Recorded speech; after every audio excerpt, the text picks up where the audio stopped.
time for that spring reset. I'm taking a look at everything in my closet and figuring out that, oh no, this absolutely needs to go. And it's about time I replace things so that my clothes aren't older than my 15-year-old. Now you might think that they lasted that long because they were well made, but no, they're in terrible condition. Unlike the new jeans I just got from Quince. Jeans have always been my personal go-to because you can kind of wear them for lots of different things, but maybe they're not your thing. Maybe you're looking for, 100% European linen with insanely soft flow knit activewear fabric. It's definitely getting warmer, and their flow knit activewear is moisture wicking, anti-odor, and soft enough that you'll actually want to wear it every day.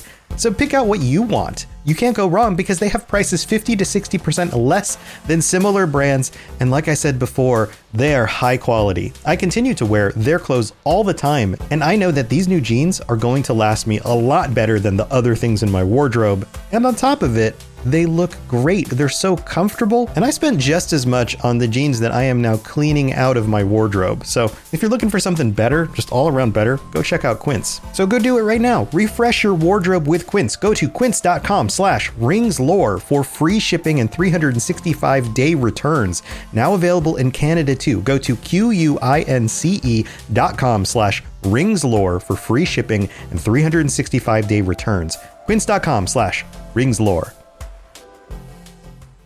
All right, inside the car, a little recording studio away from home. All right, here we are. Welcome to the Daily Drive. I'm in my car. I'm heading over to pick up my son from school. He's now in high school, and the drive's a little bit further.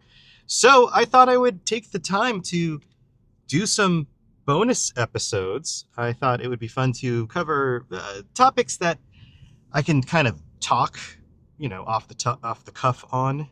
And I polled some of our community on the Discord and asked about the kinds of things that they would want to hear me discuss. And one of the things they noted was some what if situations, which I think totally makes sense for driving in the car. It's like talking to the person next to you. And I've got this new little microphone. I hope it's doing pretty well. But this episode is going to go up on the Lord of the Rings Lorecast, the Fallout Lorecast, and the Elder Scrolls Lorecast, because I think it applies to all three fandoms, so it would make sense. And what am I talking about on my way to pick up my son today? On the Daily Drive. Daily Drive. I need like a little jingle. I'm talking about canonicity. What makes something canon? Because it's something that applies to all fandoms. It's something that gets debated a lot every time there's a new movie or a new game or a new show or whatever. People tend to get all up in arms about what is or isn't canon. And this is something, especially doing a bunch of lore podcasts, that I come across all the time. I get all sorts of comments, and it's more often on the YouTube videos that I do, where people will say something like, oh great, this is from Fallout 76, never mind, as if that's not canon. Or this has to do with the Rings of Power TV show, whatever. And they'll just dismiss something right off the cuff, right at the beginning. And then there's the flip side, where people tend to include pretty much anything, including things other creators have made, stuff from mods, stuff from, for example, the Fallout IP was originally not owned by Bethesda, but then eventually it was owned by Bethesda, and some people took that jump really easily, and other people are still hanging on to, well, if it's not Fallout 1 or 2 or New Vegas, then it's not actually canon, it's not lore. Everybody creates these little dividing lines wherever they feel like it best fits, and there are a lot of justifications for this. It's actually a kind of a confusing thing, so I wanted to discuss what canon actually means and how we engage with canon or canonicity, and how that is important to some people more than others, and how that actually works. So here's what I've done. I've looked up the definitions of the word canon, and according to a few different sources, we've got the dictionary.com version, a collection or list of sacred books accepted as genuine being, I think, the key word there. And then this other one from vocabulary.com, it says a collection of rules or texts that are considered to be authoritative.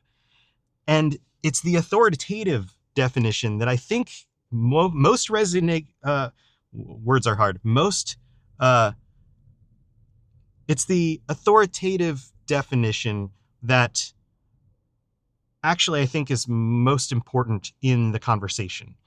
So what does that mean? What does it mean to be authoritative? Well, it means to have control, to have authority over a topic.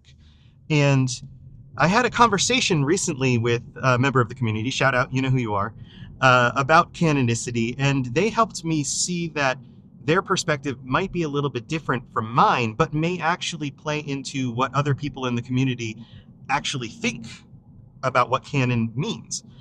And I'm going to go through some of the details about that as we go through this conversation. But in my mind, when I've talked with developers, whether they work on Fallout or Elder Scrolls, and I obviously can't have conversations with J.R.R. Tolkien about Lord of the Rings, but when I talk with developers, the way they define what is canon is it in one of the games? And is it in one of the games that they, the people who own the IP, define as being canon for the series? So for something like Fallout, that means Fallout 1, Fallout 2. Also, Fallout Brotherhood of Steel is on the list. Or is it Tactics? It's one of the two. I think it's Tactics. That's the one.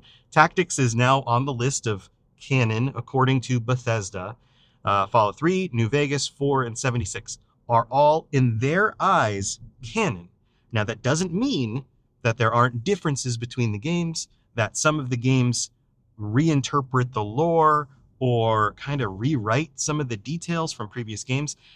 One of the other things that's included in canon is the Fallout TV show. That is canon.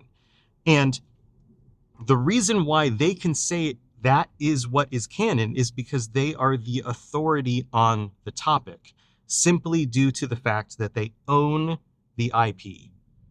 They don't have to be somebody who was the original writer. They just have to be the owner. Now, I immediately understand that this definition will hit some of you sideways. The response to that is, just because somebody owns it doesn't necessarily mean they are an authority on it. And I can totally see that. Let's talk about Star Wars.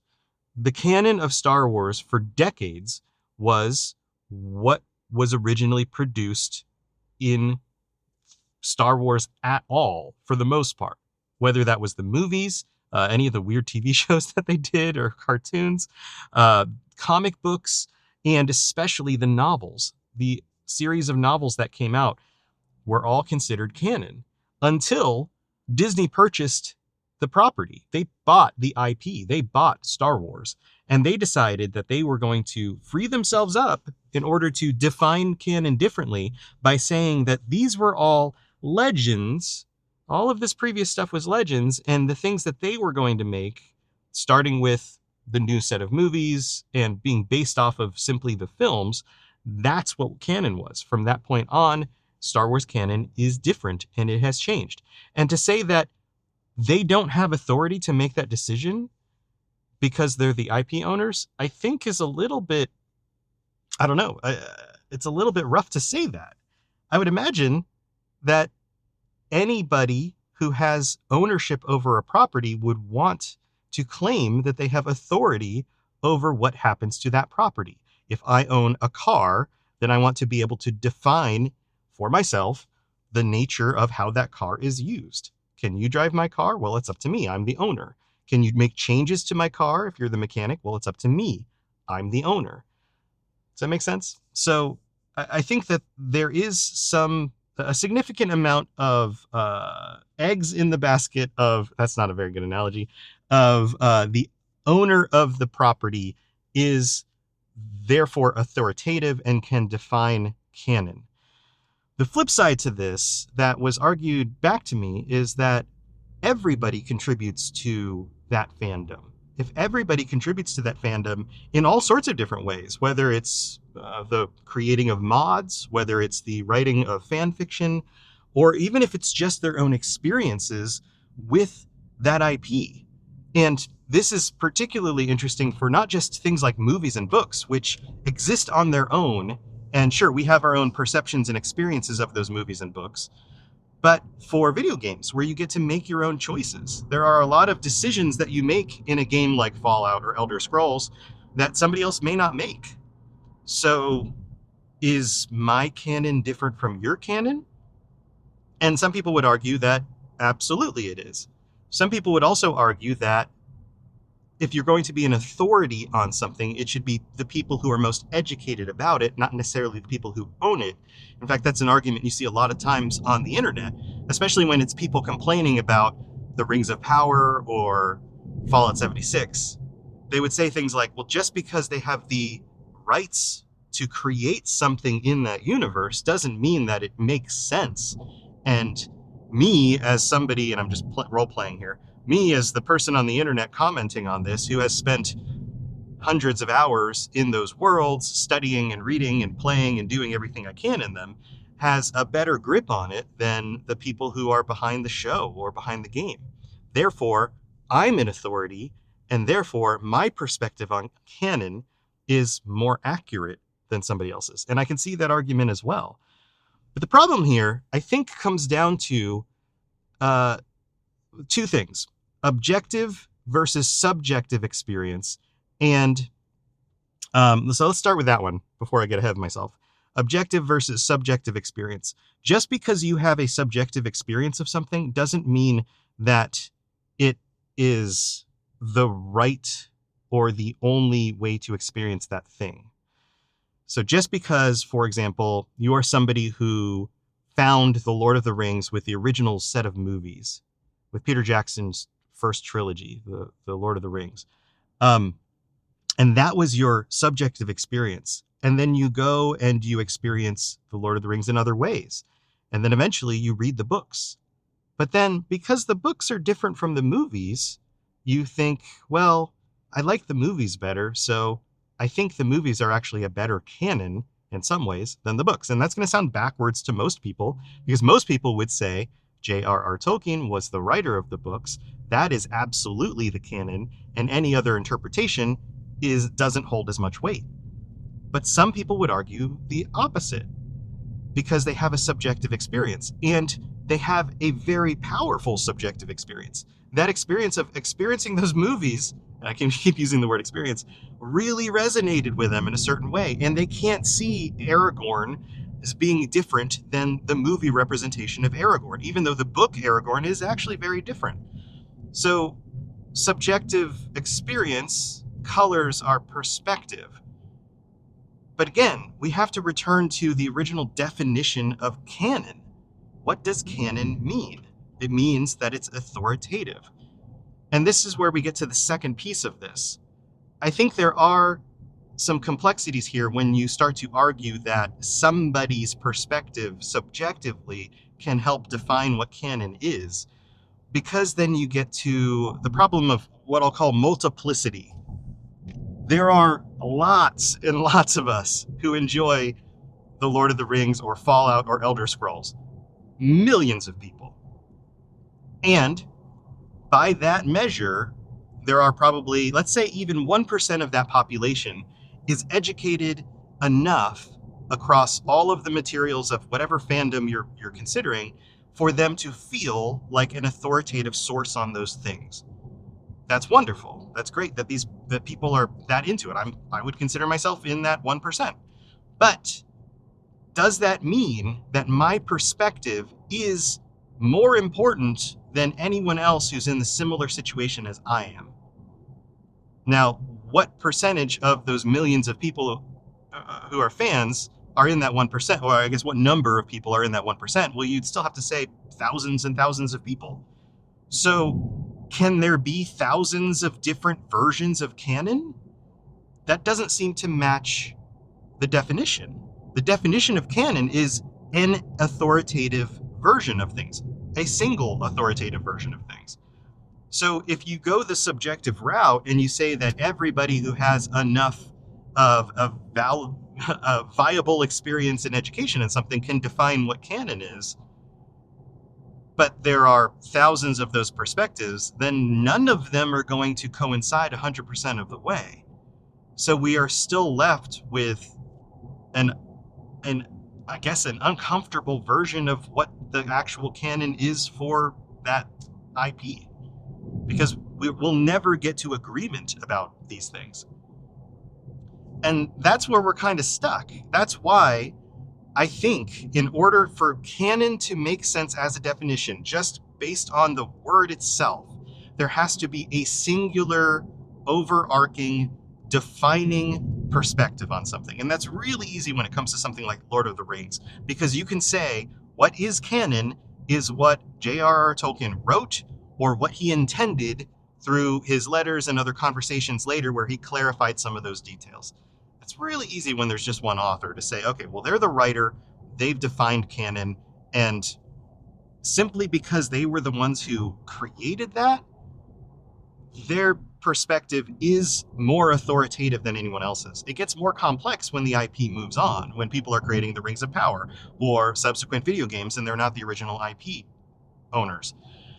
Then it becomes more complex. And that's why I think if we have to define canon as being a singular authoritative source, then it's important for that to be the IP owner, because that is the one thing that distinctly makes them different from everyone else.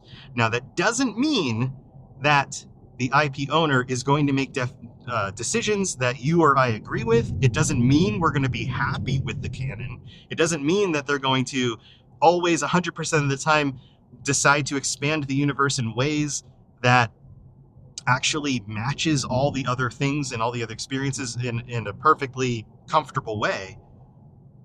That's probably not going to happen. In fact, that's just the nature of storytelling. It never happens like that.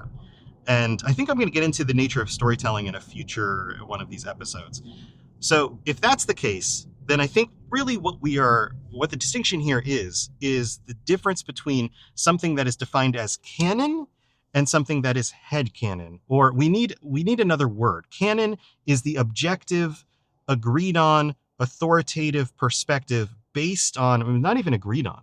It's the authoritative perspective of the information because one authoritative source said so. But it doesn't mean you have to agree with it 100% of the time. It doesn't mean you actually have to think of it as your own personal canon, because our experiences are subjective. So there is a gray zone there. I guess what I'm getting to at the end of this kind of rambling here is that it's okay for us not to be happy with what is defined as canon by the current IP owners or even the original authors. It's okay for us to feel like, that part of the story doesn't make sense, or that part of the story conflicts with other information that I have. And I think that's fine, because every creator is going to make mistakes. They're going to have issues in their writing. J.R.R. Tolkien is a wonderful example. When it came to the orcs, initially he thought, you know what, these are corrupted elves. And then as he continued on in his life, he realized that that was problematic for a few different reasons. So he passed on without really concluding that look at what the orcs actually are, where they came from. And so he left it open. And we've seen in the Rings of Power and the movies and video games that perspective on orcs has been interpreted in different ways. And that's okay. And to say that canon is kind of up in the air, I think is okay. It's okay to have mystery. It's okay to have things that just aren't 100% refined and finished. So that's where I land on canon. It's one of those topics that I think hits me a little bit weird because of how often it comes up and how staunch people are with respect to the canon and that sort of thing. And I'll get into it. I'm going to do another one of these episodes where I talk about storytelling and the nature of storytelling, because I think that shines a significant amount of light on the perspective of how stories actually work. So be listening to that, or for that, in the future. And I hope you've enjoyed this daily drive is what I call it. Daily drive. That's what I called it. The daily drive. And if you've enjoyed this, let me know. Let me know. Comment on the Discord. This episode isn't going to have like patron call outs and things like that, because these are going to be whenever I feel like doing them. And so I thought you guys would enjoy extra content. So let me know what you think, and you're welcome to disagree with my perspective of Canon. And who knows, maybe you'll give me some other insights that will refine my perspective, and we'll continue to learn together. So thanks for tuning in. I hope you have a wonderful rest of your day. See you next time.